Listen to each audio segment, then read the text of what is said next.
Act 1. The warning signs. Quick question, America. The warning signs are chirping at us every morning at 3 a.m.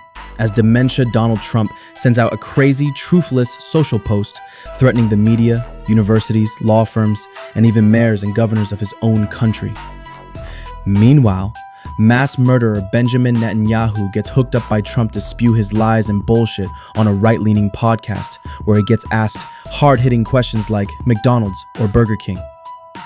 When Trump claims the power to ignore Congress with impoundment, refusing to spend money that the people's representatives approved, that's not America. That's dictatorship 101.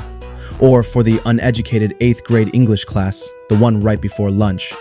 When the separation of powers crumbles, when the courts are stacked with loyalists, when Trump talks about retribution and starts using the military in our own cities, that's not democracy, that's deja vu. You've seen this movie before.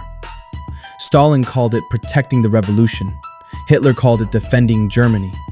Trump calls it taking back our country. Different words, same oppressive playbook. Act 2, the playbook. Here's how the strong man's playbook works. Every single time, and do not think for a second that it will end any differently this time. Step 1. Stoke fear. Find scapegoats. Immigrants, DEI, journalists, professors, trans. Tell your people that they are the enemy. Step 2. Rewrite the rules. Call governors to find more seats. Stack the courts.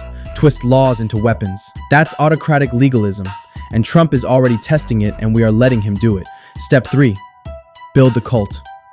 Propaganda, loyalty tests, rallies where truth doesn't matter, only obedience. Make everyone dress and look the same while using outsiders to recruit more members just for votes, not for an actual seat at the table. And step 4, the purge. Every dictator eventually turns inward. Stalin killed his own Bolshevik comrades. Hitler executed loyal officers in the night of the long knives. Pinochet's Chile devoured its own allies. Putin and Xi purge their loyalists the moment they're inconvenient. And don't fool yourself, Trump's no different.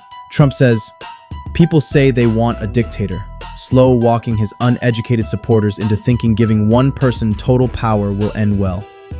Today it's Trump's perceived enemies.